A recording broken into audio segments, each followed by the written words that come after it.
Welcome back to the Milz and Gryllz show. By welcome back, I mean welcome back after I think like 2 months or something. No one thought we'd be here again, but guess what, we are. And I'm joined here by Andrew Lamming once again. And and by that I mean Mills. G'day. How are you, Mills? Thanks, Gryllz. Yeah, it's been quite the hiatus. I haven't been as high as you, though, if you know what I mean. Speaking about that Mongolian Hessian you've been taking part in the ayahuasca. Yeah, I'm not quite sure what you're talking about there, Mills, but nevertheless, we're back. We're ready. Second show of 2020. It's been a while between drinks, but that's because you've been a busy man, Mills. It's true. I have to put my hand up for this one. Gryllz has been trying to get us back, and I've just been sort of chasing storms with Lockie, and things just haven't panned out as we sort of hoped at the start of the year, but I reckon we're back on track, Gryllz. Yeah. But yeah, you have been doing a bit of a drive this week, mate. Oh, mate. Let me just say, you can hear that. Exhausting.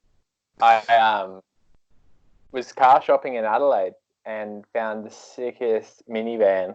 Yeah, but why were you in Adelaide car shopping? Can't you just shop in Coffs Harbour for cars? Or yeah. But I don't know. I just thought I'd just give it a little crack, have a look around Australia. On a serious note, I have one car in mind. And I don't know about you, but when I get an idea in my head, I just fully dial it in on that one. Like, just blinkers on. Like, my dad's like, what about a ute? It's like, nah, I'm getting this car. So there's 30 for sale in Australia. And the cheapest one happened to be in Adelaide. So I was just like, all right, called them. They're like, yeah. Knocked him down $1,000, so I was buzzing. And I said, they're like, oh, how soon can you be here? And I was like, I'll be here in 2 days. I'm like, oh, shit. This guy means business. And then I ended up booking the flight. Funny story about that. I booked the flight in all the excitement. Getting all excited, called him back. I'm like, yeah, mate, like, flight's booked. I'll see you on Thursday. And then I just see this little notification pop up saying flights from Brisbane to Adelaide booked for March 16th to March 17th. And I was like, oh, from what? Brisbane. Yeah, so somehow I've just completely, I don't know how it was even possible, but I got the wrong month, the wrong date, and the wrong airport. It happens. Shit happens, yeah. So anyway, I called him up, got the refund, booked the right flight, and set off on the journey for the 19-hour, which ended up taking 26-hour drive home. Wait, so no first look at this car to make sure it runs okay and everything. Just straight up, mate. Here's the money. I trust you. See, I'm bad for that. I'm bad for that. Hey, like, just some random bloke off the street, just like, yeah, mate. Take your word for it. Like this one time on Gumtree. I'll just do a quick interjection. This one time at Gumtree, when I was moving out of my house at Enoggera, I had to sell a washing machine. And I don't think my old housemate James Lean ever knows what happened to this washing machine, but I'm gonna let loose on the quick little story. Anyway, I'm over Stratty with the boys surfing and have a jolly good time at the pub. This bloke's been messaging me, asking me to come for a look, and like he's like, mate, like, can I look at it or what? I'm like, and I said over Gumtree, yeah, mate, like, just taking people's word. Yeah, mate, downstairs is unlocked, it's just downstairs in the room, just go have a look. And, just tell us what you reckon. You're more than welcome to go have a look, you know. He's like, yep, no worries, mate. Anyway, don't hear from him. Get home on the Sunday night. Washing machine's gone. And I just do the classic, well, fuck, eh? Holy shit. I thought you were going to say, like, yeah, you just had a look, all good. Damn. Nah, I just trust people too easy. So you've gone down to Adelaide, trusted this dude that the car's all sweet, like, giving him the money. All right, time to drive back to Coffs, or? Yeah, first there was the first one I looked at was in Brisbane, which I was like, oh, sweet. The guy checked out all right. Well, it seemed like it. And I'm talking to him, and he's like, yeah, mate, car's in perfect nick. The next day I go to confirm, okay, I can get someone to come look at it. He's replied to me just real short. I tried to call him, hanged up on me. He's like, can't hear ya, real abrupt. And I'm like, oh, what the hell? And then mate, anyway, do you want to sell your car or not? yeah. And then I was like, oh, fuck, it's such a bargain, but this guy's a bit of a dick. And anyway, that afternoon, he texted me saying, sorry, mate, I've been in court today. Had a shit day. The car's all good. Anyway, I was just like, ooh, bit of an alarm bell, but I'm still keen, trust him. Then I text Dad. Dad's like, he's the opposite of me. He's like, unless the guy he's got video log of the whole life of the van, I don't want to buy it. So I was like, checked up, paid $30 to check out this guy's details. Apparently the car's never been paid off and the bank owns it. So if I bought it, I would have just been buying off him and a loan. So pays to check. Yeah. Anyway. I went to Adelaide, checked. I sort of did my best to get him to send the video. Yeah, you there? I think we've lost him. Millsy, are you there? Fuck. Here he is. He's back. He's back. You've gone to Adelaide. Going to Adelaide, and I sort of knew that it was a good deal. Wait, sorry, Mills. So for those of you that don't know, Adelaide is, we all know how big Australia is. It's bigger than Europe. Millsy lives in Coffs Harbour, which is sort of a couple of hours up from Sydney. And then Adelaide is at the bottom of Australia. So it's probably like going from Norway to I don't know, Italy or something to buy a car. No, even further, because I went from Coffs, which is 5 hours from Brisbane. I drove from Coffs to Brisbane with Joel. And then got the flight to Adelaide, drove to Sydney, and then drove to it's hectic. It was 25 hours. But yeah. So you've gone there, you've rocked up, you've been like, yeah, mate, I'm here to buy a car. You bought the car. Then what happens? Yeah, luckily it was the business. I got there, and my car was the shittest car in a place that sells Lamborghini. So it was a really fancy it wasn't just some dude that's bought a bit of space and chucked heaps of cars on it. It was a full family-owned car dealership with...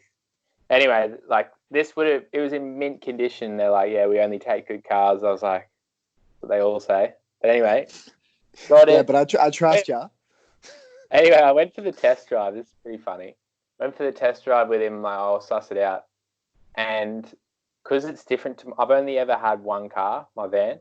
So driving another car felt foreign to me, and I ended up running up curbs just from misjudging the turning circle. Driving as if we drive with the boys, around the streets. It was yeah, chicanes where it's a straight road, but they put an island in the middle. Yeah, hitting them accidentally, just fucking banging them. And the guy was getting worried. He's like, fuck, because he came with me. But yeah. Anyway, yeah, so all good. Car checks out. Me and the sister had a night in Adelaide because, my sister came with me because she's back because of the coronavirus. She lives in China. Coronavirus got hectic, so she flew home. It's in Norway now too. I'm a bit worried. Really? Mm-hmm. 15 Actually, people. I'll summarise the Adelaide trip because I've got something else to tell you. Yeah. So yeah, just did the massive drive, seen some emus, wild, just Central Australia. You would have seen it before, just blank landscape for 10 hours with the odd small town. Mm-hmm. Got to Sydney, then Newcastle, then back home. But anyway, Ashley was telling me about the coronavirus. I'm glad that Adelaide story had a massive cliffhanger at the end. I don't know why I had to finish that. That Adelaide story is I thought it's kind of leading up to something. Then it's then I drove to Sydney, then I got home, now I'm doing a podcast. Yeah, pretty much. But my sister, right? So she said that the coronavirus, imagine this, if it gets to Africa, could be a epidemic.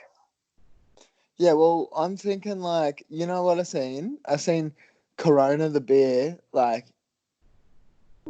heaps of people aren't buying it anymore because it's got the same name as the coronavirus, and they think because people are idiots. So Corona is actually reporting like a massive loss in sales because of the coronavirus. You'd be pretty pissed, eh? You'd be like, who are these? Yeah, you know. Yeah. Well, how's this? Like, this is so racist. When I got to Adelaide, this Uber driver I got to the car yard said he picked up a Chinese girl the other day. Thank you so much for picking me up. I've been waiting 2 hours. None of the Ubers will pick me up. I see that she's Chinese. See, I reckon it's a And bit of a like she's never even lived in China. Like she's been full on. fuck. Like, she has nothing to do with China, and they're like, nah. Like, I feel like it's a bit of a media blow up as well. Like, no offense to coronavirus. Remember that whole Ebola thing and ISIS? It's like you hear about it for a couple of months and then it kind of fizzles out. Like, it's still there, but just people stop giving a shit. Like, Yeah. I mean, I had the flu the other week and it rocked me for 6. But I mean, you know, I just feel like in a couple of weeks, people are just going to forget about this coronavirus thing. So I'm kind of haven't really considered like how serious it is because I'm like, yeah, it's just another Coney 2012. You know, remember Coney 2012? Coney 2012. They never found him. That was such a big deal. But anyway, but before we keep talking about it, Coney 2012, he has been found, and he's changed his name to Bo Walmsley, and he now runs a roofing company in the Redlands. Sorry, guys, I forgot to shout out our sponsors, Bo Walmsley Roofing. BW Roofing. The only guy you want to call if you got shit upstairs. Now offering a 15% coronavirus discount. If you have the coronavirus, Bo will come and give you 15% off a brand new roof. 17% if you quote Milz and Gryllz. Mm. But yeah. So yeah, it's hectic. Apparently, you got more chance of being healthy and dying from the coronavirus and winning the lotto. Because it's just like the common cold. But but if you've got breathing problems or you're like already sick, they're the people that can die from it. Yeah, true. Like old people and stuff, eh? Wait, but how's being the most unpopular person at the Gold Coast? There's one Chinese lady apparently that works in nails, like in them little nail stores. Just flew back from China and has apparently potentially infected 40 people. Oh, mate. Imagine being her, like, just like, you fucking idiot. You fucking... Mum, I know a guy from school. Do you remember Robert Kellett? I'm not sure if you know him, and I don't think he listens to the show. But he actually, I seen on his Instagram, he lived in Wuhan, and it full got shut down. Anyway, they finally got on a flight back to Australia, and they sent him and his mate to Christmas Island, the place where they put, like, detention, like, refugees for 2 weeks for quarantine. Like, Australia doesn't fuck around when it comes to, like, quarantine and shit, hey? You know what I mean? Just on the off chance, we're going to send you to all the refugee camp for 2 weeks, mate. Well, here, like, if we've got any members of parliament listening to this is going to blow out Australian security. Ashley left China, like, it's my sister, about 4 weeks ago to come home. Wait, is this the coronavirus special? Yeah, pretty much. We should label live update of the coronavirus. Milz and Gryllz. So anyway, she comes into Australia back in the heat of it, like when it was the real deal. And not saying it's not, but anyway, and she did not get checked at Brisbane Airport. Like, she got off a Chinese flight and just walked straight home. Well, we gave her a lift, but still. Yeah, well, you were just complaining about the chick at the nails that just came home and infected everyone. Like, She came from Wuhan, this chick with the nails, like, whereas Ashley came from a town as equivalent as like Adelaide from Wuhan. Callum Wuhan. He started. Guys, I need your request of Milz and Gryllz. I don't know if you listened to the earlier episode where we talked about Callum Wu, a guy me and Millsy have been kind of harassing for years. He's blocked me, and I have no contact with him. So if you guys can all find Callum Wu on Facebook, just shout him. KLEM Wu. Send him a regards from Gryllz. Yeah, if we can get that happening. We should. So yeah, Mills, coronavirus. Does that have anything to do with your tip of the week? Yeah. Yep. My tip of the week is Cooper's Pale Ale, the drink, over Corona, if you want to stay safe. Fair enough, mate. Are you into your Coopers? Yeah, I do. You can't really find them here in Norway. That's one thing about Norway, mate. The beer is... I'd kill for like just a 4X or something, you know? There's something like normal. Something like with a bit of like, put hairs on your chest. Something to take the wrinkles out of your sombrero. Something to... Yeah, I couldn't say it better myself. There you go. Anywho, Woo, Caleb. Wait, can I discuss something with you? I'm not sure if this is in Australia, right? But it's in Norway. Do you got time? You got some time? All right.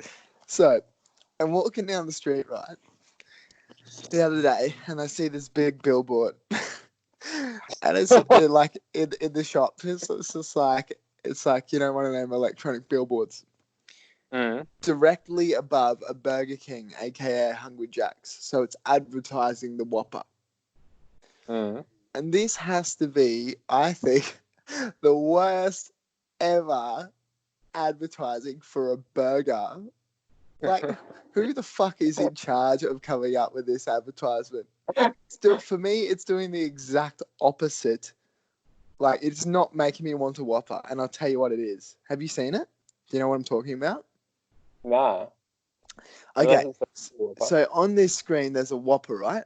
But it is just like a 30-day-old Whopper, and it's moldy, like covered in green mold, like the cheese is all festy, like it's like been left out for 30 days, and it's just gross and fucked, right? You're joking. It's just a big billboard of that, and the point is, like, you know, all these things where McDonald's has left burgers out and it looks exactly the same for like 10 years. Oh, did they actually do that? Yeah. So the point of the advertisement is like, yeah, other fast food burgers, you leave them out, they'll stay exactly the same. But Hungry Jack's / Burger King, because our burgers are so fresh, if you leave them out for 30 days, they'll look like this, and it's just a fucked up, gross looking burger. But my point is like, it's not a good idea, because I see a big picture of a gross Whopper. Like, if I'm walking to Hungry Jack's or Burger King, right, I'm like, fuck yeah, I want a Whopper, I'm starving.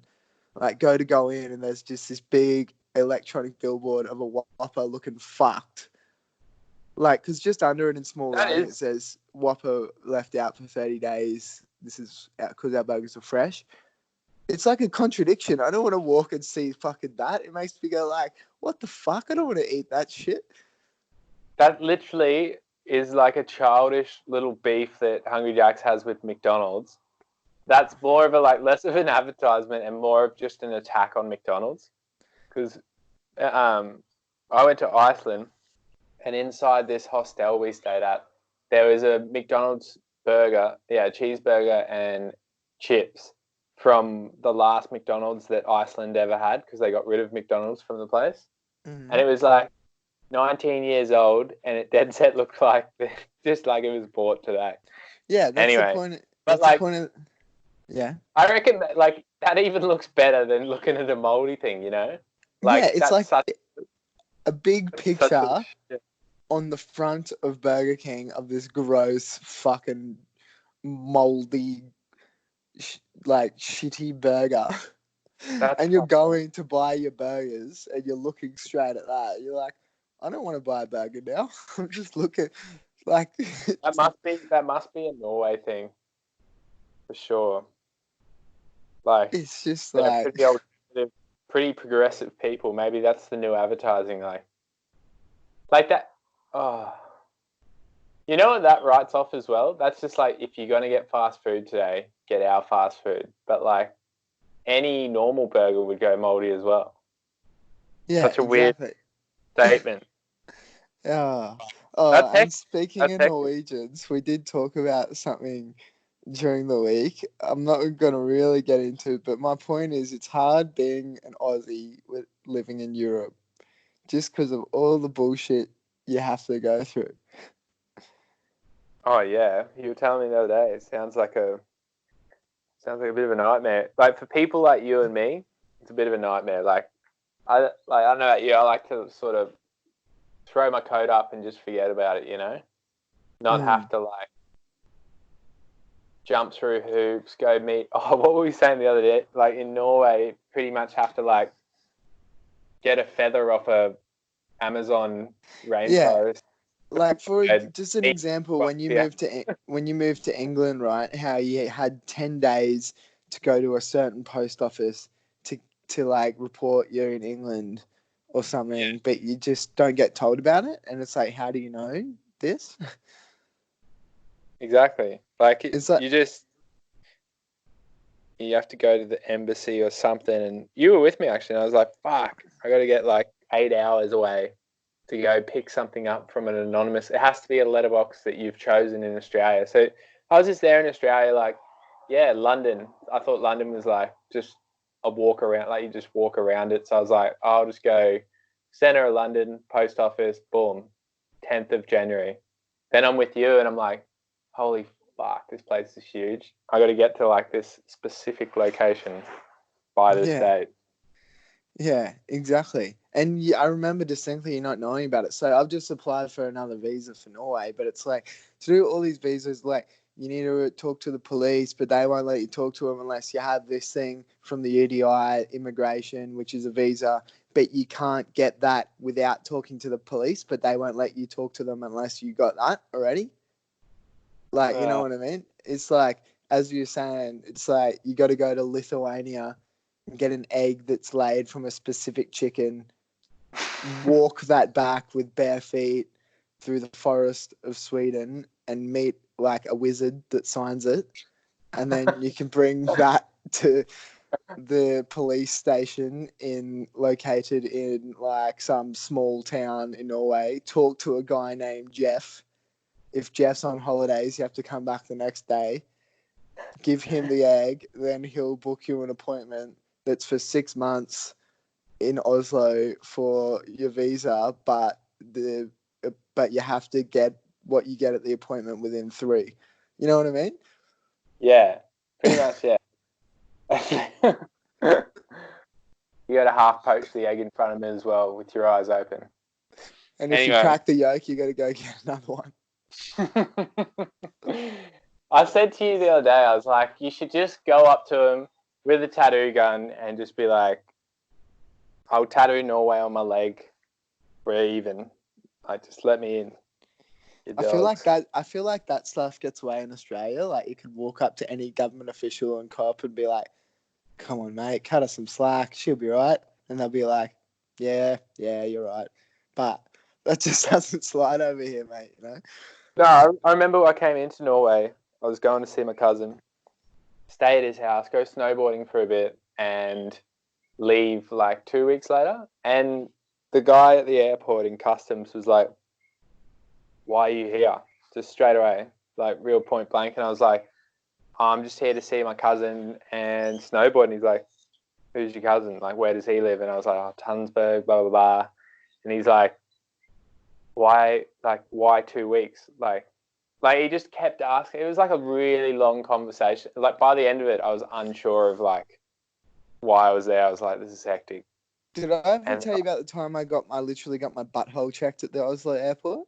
Like, I was coming back from fucking Barcelona with the boys, and like, Fair enough. You probably look like a few dollars stashed up your but they're coin. like, this guy's not Norwegian.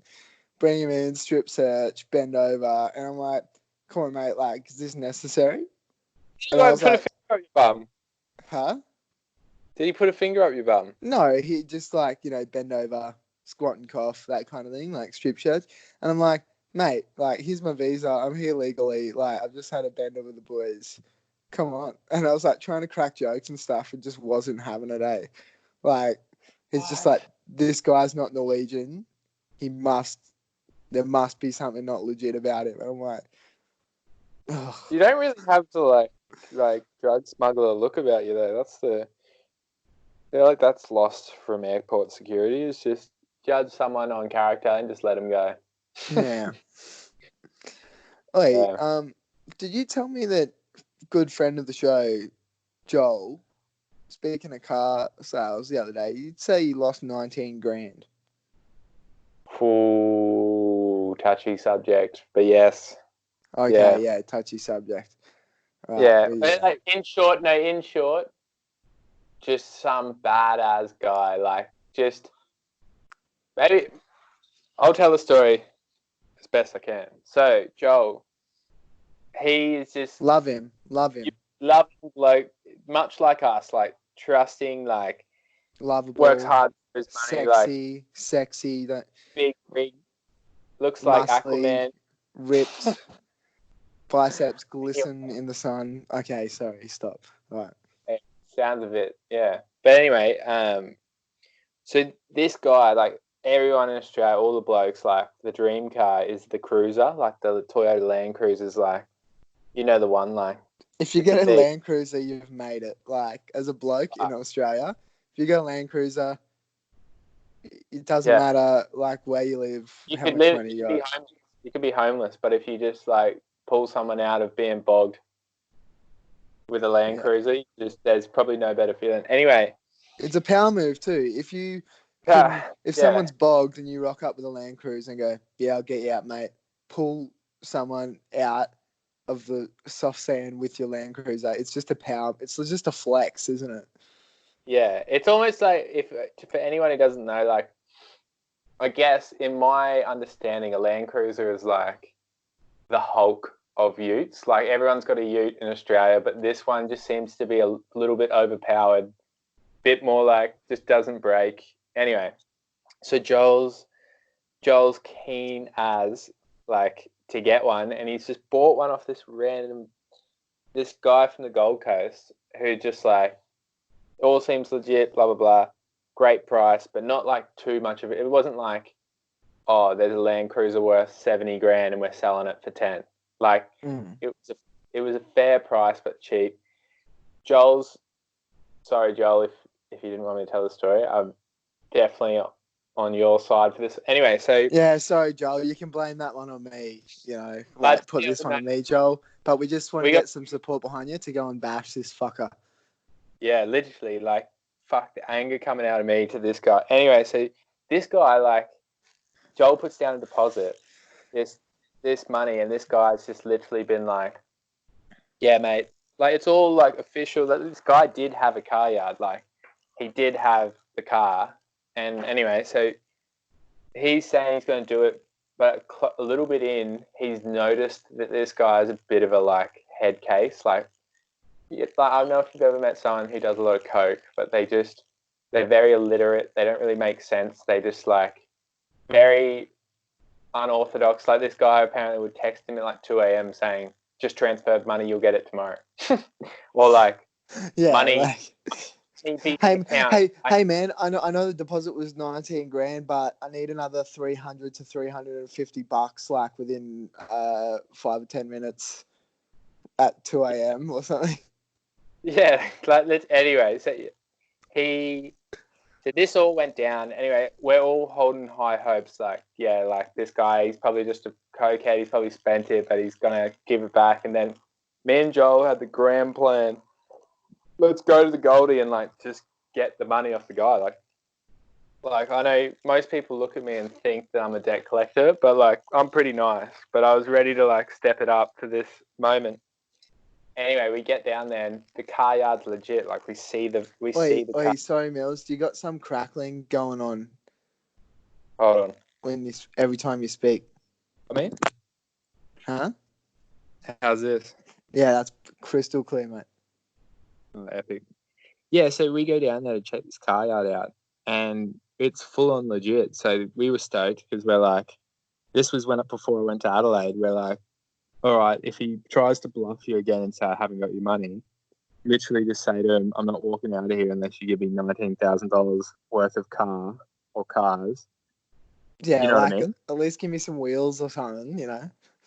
Yeah, so he went down there and apparently,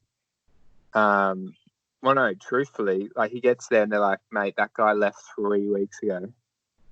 And looking this guy up, apparently he has a court case in WA for doing the same shit.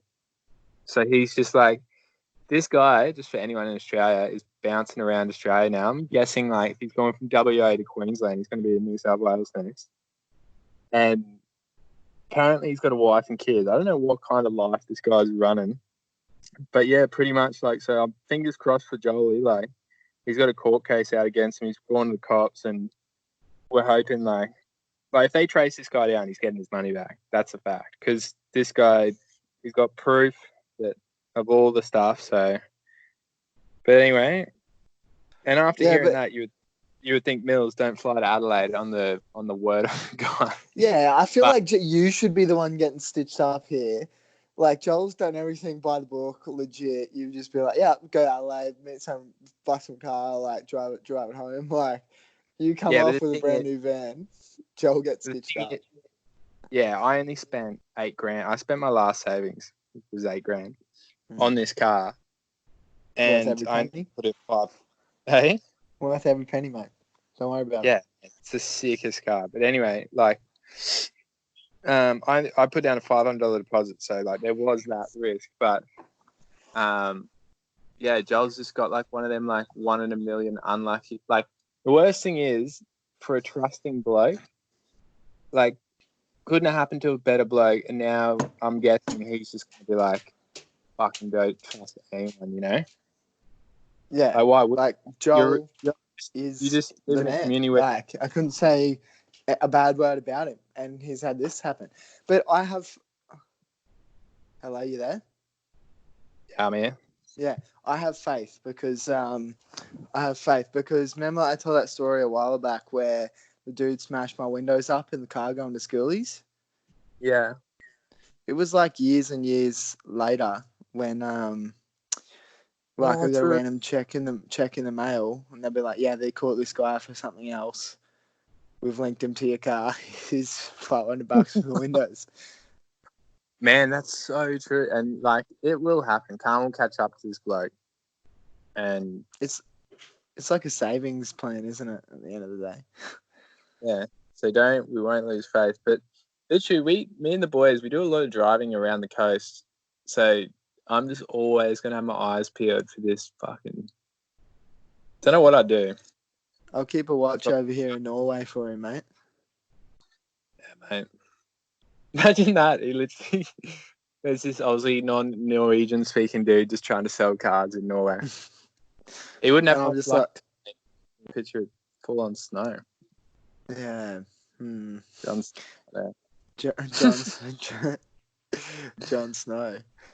Anyway, speaking of Tonsberg, where your cousin lives, I was there the other day. I drove through it. I went for a surf down that way. Is there a surf? Oh, there is too. Oh, it's not at Tonsberg. It's just a little further from Tonsberg, but it's pretty much the same area. You know what you should do? They got a sick spa there. Like, sounds a bit like, how's your father? But there's a spa that they've got that links into the ocean. So you're inside in like hot water spas, and there's this like divider, and then you swim out into the ocean, which they've built into their like spa room. So it's like, you can imagine -10. So you can go from cold ocean water, jump back in. It's good stuff. Yeah, it's sick. Well, winter's cut slowly but surely coming to an end here, so looking forward for the sunny times to get What do you out, got so to for speak. sunny time? Hmm? What do you got planned for the sunshine? Oh, I don't know, mate. Fucking the usual, I guess. Go to the gym. Just standard. Yeah. Just the the run of the mill, standard. But it's I'm seeing Gryllz 2020 calendar, and he's got his to-do list. Go to the gym. Yeah, pretty much. But I tell you what, I'm looking pretty jacked at the moment, mate. Because living in the city, like, I don't have any of the boys like from home around that just want to get on the piss all the time. So I'm just like, there's only a couple of like small crew of mates I got here. So I'm just like, got a lot of free time. So I just been like, fucking bored. I'm just gonna go to the gym or go to jiu-jitsu. And as a result, mate, You're chiseled. Yeah, yeah, exactly. Chiseled, eh? Well, I'm actually probably looking the fattest I've ever been. Yeah, mate. You mean, yeah, well, just you got to stay happy, mate. It's the end of the day, you know. Just too much bread. Too much bread. Love a bit of bread, eh? See, the reason why I do so much exercise and work out all the time is because like I eat so much. Like I overeat every meal. And like if I didn't do this, I would just be the fattest person alive. You know what I mean? Actually, yeah, that's why we enjoy going to burger shops. Like, because we could just go stack it up and just challenge each other on eat-offs. And I was always the same. I think I've just sort of, like, what happens to me is if I slow down on the surfing every day or I miss a game of touch or something, I can see it in physical form because my eating's never changed, like you say. Yeah, exactly. Like I see people just have a couple of chips out of a packet, and I'm like, how do you do that? Like I literally just grab a handful, next minute I know the whole pack's gone, eh? Salt and vinegar? Yeah. Nah, like literally just then we had a whole massive loaf of sourdough and I was like, ooh, gee whiz, like that'll last a couple of days. Started dipping it in some dips and I almost finished it. Man, you're a sucker for the old chips and dips, aren't you? Hey, out of this world. But it's good. It's good fun, like so. We did have a time where I think I told the story before where Matty Friend, when he was going out with Kate, they had a party, all the girls around. It was like his girlfriend's like girls' night. All her girls and girlfriends were around. And Matt just invited a couple of boys over to drink Jack Daniels and play Xbox. So anyway, they have this massive cob loaf. You know what a cob loaf is? It's got like the dip in the middle and then the bread. Yeah, that's the best.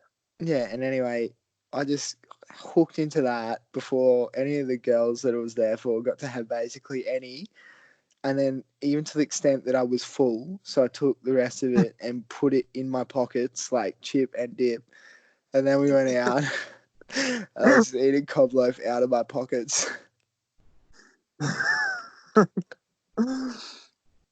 Man, you must have been heavily sauced. That's another thing. If you're drinking, the food intake just gets wild. Mate, I can just smash like 3 burgers, eh? Yeah. You make it, yeah. Do you happen to get that video or the audio from Joel about the weather?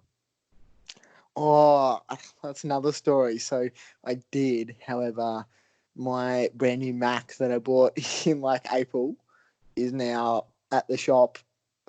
I had to send it away to Apple, and it may or may not have been because I spilled a glass of whiskey on it or it got wet or something. But no. It's under warranty, right? And I walked in and they're like, "Yeah, any water damage or anything?" And I'm like, "No, I just stopped working, eh?" And so hopefully they take my word. And they're like, "Yeah, you know, Apple listens to the potty." Nah. Imagine if they did go full trace, like just for like a little $2,000 claim, like let's go look up this guy's life story and potential podcast to figure out if he was telling the truth. Well, I'm hoping the dude that Joel bought a car off, listens to the podcast. Fuck yeah. You'd be Mm. scared. So what's on the horizon for Milz within the next, you know? What's it? What's summer withholding? What do you got planned over the next couple of weeks, man? Anything exciting? Back at work? What's going on? Yeah, James Miller Electrical. I just made 1,000 business cards. If anyone wants one, I'll send one out for free. Literally, I copied Bo's format without realizing a couple of years ago because I spoke to him and he gave me some business advice, the legend. So if you need a roof or business advice, give him a call. But he just said a couple of things and he was like, oh yeah, Bo Walmsley Roofing was just because when I picked an ABN, that's all I could think of. Same thing with me, like years ago, I had to make an ABN. I'm like, what am I going to make it? James Miller Electrical. So that's now, it's too late to change it now. So the name of my company is James Miller Electrical. Sounds good. Maybe you and Bo could team up and get some, I don't know, electrician roofs or something. Joel's doing the same thing now. I said to him he should call it Joel Elliott Carpentry. Oi. Yours could be Joseph Rago Movie Entertainment. Oh, just whatever. I do it. I got my finger in a lot of pies, Mills. Don't you worry about it. Just be like Joseph Rago the Pie Fingerer. We'll do most things. We'll do. I just can feel it coming. I can feel it coming that, like, when we get a bit older, like say 40s or whatever, that'll be a bit of a Mike Nolan character with a like, oh yeah, Gryllz, he's done a bit of everything, eh? Like, oh yeah, worked in movies, gone on skiing trips, like. No, you're already one leg of the marathon into that. Yeah, we'll see what happens in another year, eh? Yeah, we'll see what happens. Sure, nothing too crazy, man. Yeah, sure, nothing too crazy. That's right. But yeah, I'll be working. I got a $2,000 loan out for this car, so I'm gonna have to pay that back. Yeah, mate. I got a little story for you about a man named Simon Appleton. Ooh, hit me. So Simo, I was on the phone to him the other day, right? And he's got this apprentice at work, right? And I want to get your opinion on this, okay? And I'll tell you what I thought about it as well. So Simo, it's coming to the end of the day, Friday afternoon, and Simo remembers playing on his phone at lunchtime.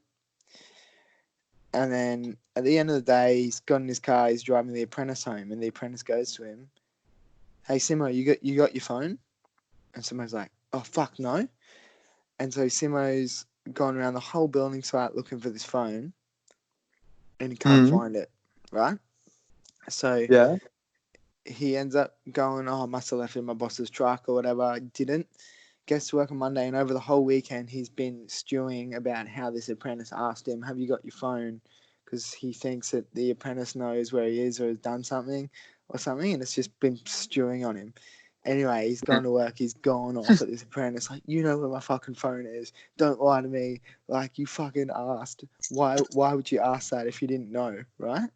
But then the apprentice is basically like, walked off site, got real upset about it, then come to him the next day. Simo's gone to him again, and he's been like, mate, like, you have to understand, I don't know where your phone is. Like, I've had nothing to do with it. Right? Like, full, like, good bloke, like, mate, I got nothing to do with it. But Simo still thinks a little bit that maybe he's done something, because he's like, why would he ask, do you have your phone, mate? You know what I mean? So he doesn't believe in coincidences. Yeah, exactly. That's the exact point. And then, so he's like, why would he ask that if, it's not a coincidence? So there was this theory getting thrown around that he's put it on the beam, and then the beat or something, and then the apprentice has seen it, not done anything, and then it's been covered up with like drywall, and like the walls are going up, so Simo might think his phone might be inside this house, and so he was gonna like go ripping apart the walls to try and find it. Yeah. I basically said, mate, if he's come to you and been like, mate, I got nothing to do with your phone, you got to take his word for it. And Yeah, you know what I mean? it's like, that's the opposite of you and me. Like, we'd just be like, oh, fuck, eh? Fair enough. Yeah. He's got, like, the non-trust. Yeah, but don't you think it is a bit of a coincidence though, right? Yeah, so this apprentice out of nowhere was, what did he say? It's like Friday Arvo was like, hey, Simo, you got your phone? And then Simo's realised he doesn't have his phone. And then... That is weird. Yeah, you know what I mean? It's a little bit weird. But he's going, mate, I got no idea. Haven't touched your phone. I just asked if you He reckons it's one of them that the guy thought he was playing a joke. The joke somehow has been messed up, and so now he knows not to admit to it. Exactly. But what I said is like he should always think like, what if he keeps going? Like, he should have the thought in his head, what if the guy didn't do it? How weird of a position would it be for him? Just like, didn't take your phone, mate. You know? But like, you have to give him the benefit of the doubt because you have no evidence. Like, I put it to Simo like this: like, if you got arrested and the cop was like, "Nah, you did it. I know you did it. You did it," and you said you didn't do it, wouldn't you want the cop to believe you?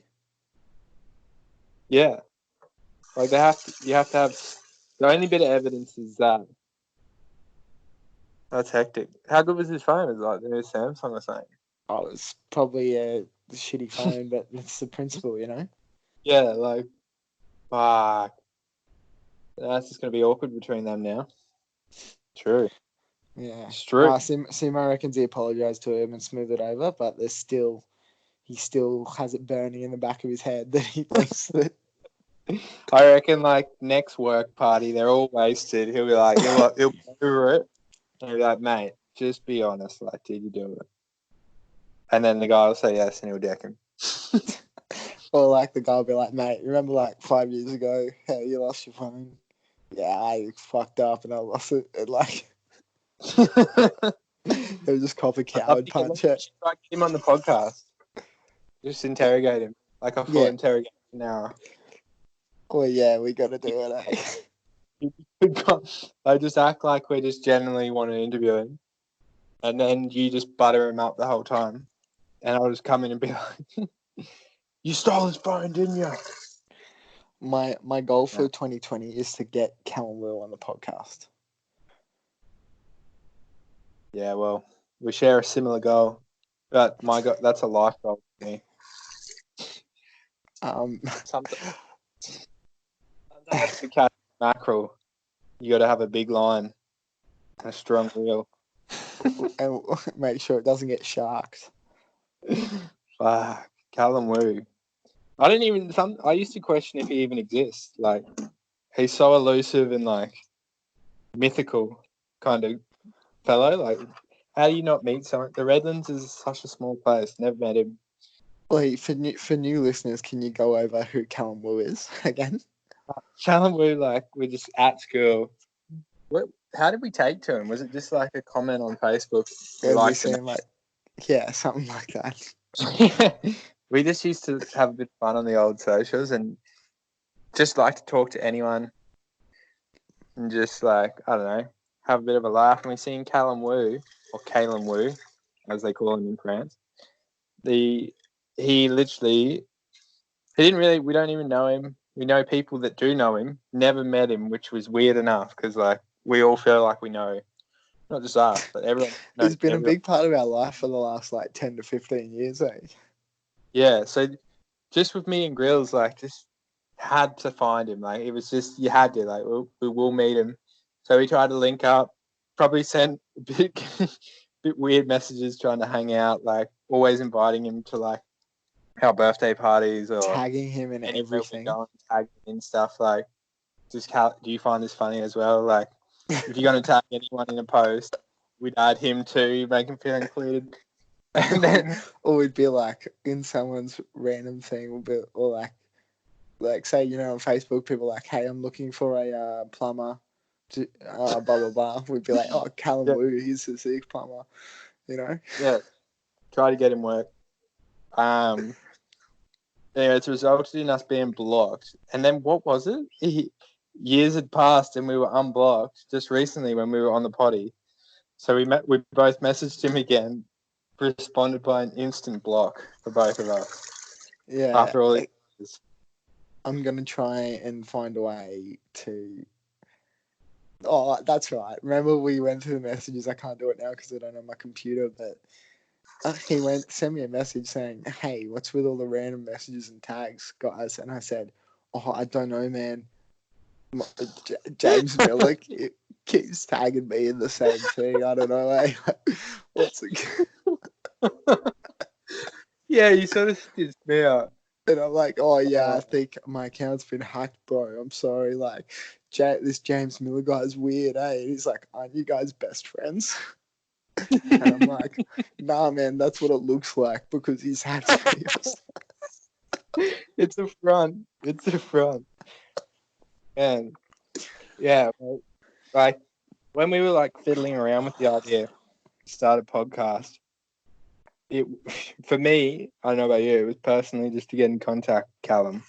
So that's what he means to me anyway. Like, I don't know if you're out there, Callum. You know where we are. Guys, if you guys could please get on to Callum Wu. That's KALEM space WOO. Just try and get him to unblock us, please. Come on, Milz and Gryllz fans. And I know we went to Carmel College, so any Carmel College listeners? All right, I think we did have a Jaden Foot Job roundup, but as I said, I don't have my computer. Well, I wish he sent it. Like maybe actually, what we can do because we're pretty up with the times. I'll get him to send it to me this afternoon. I'll send it to you, and then maybe you can just attach it right on the end. Well, how's the weather looking down there in Coffs Harbour, mate? It's pretty good today, actually. Blue skies, water's nice, waves are on. Didn't you say you have a Lockie Kendall weather report? Oh man, that is loose. So pretty much it's like not disclaimer, but what it was me and Joel were driving down this. When he found out I was going back to Brisbane to fly out to Adelaide, he's got no car at the moment because of all this shit. So I was like, Joel, you can have my car until you find a new car. So the van lives on, my old van. And so he's coming down and we went and checked out the car deal place. But on the way, this freakish thing, a storm that was so big that it got on the news before I left. There was a storm from Central Coast coming up from Sydney, smashing the East Coast, like thunder and just heavy rain. By the time I got to Coffs was the time we left to head to Brisbane. And we did the craziest thing. We literally, if we were to stop, the storm would pass over us. If we were to go faster than 100k an hour, we'd get in front of it. But because I can only go 100 in the van, we stayed in this storm from Coffs 5 hours north. Oh, and just followed you. It was only a storm. It was only like a small storm cloud, and we were just inside it the whole way. Yeah. So we pre-recorded with thunder, like we seen a bolt of lightning hit a semi-trailer in front of me. I couldn't hardly see in front of me doing 100k in the van because the rain was that heavy. And we were just putting on ACD Thunderstruck and just pinning it, having some bit. Yeah, it was pretty loose. And Joe was just next to me having a couple of spliffos, and it was just a bit of a wild one. So we pre-recorded like maybe even 10 minutes of like live action thunderstorm chat while we're in the eye of the storm. So that's what it is. Can you send it to me so I can edit it on? Yeah, I don't have it at the moment, but he's got it, so he'll send it to me, and then I'll bushka. All right, will do. All right, Mills. Really? Well, can we do another episode next week because I'll be going to Mongolia on the Monday. So yeah.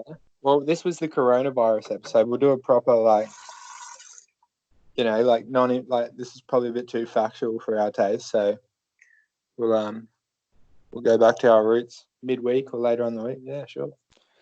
Oh, sweet as, mate. I'll see you when I'm looking at you, which might be in another fucking, who knows? Maybe. Don't say that. No. I'll come see you. I'll see you when I'm... Yeah.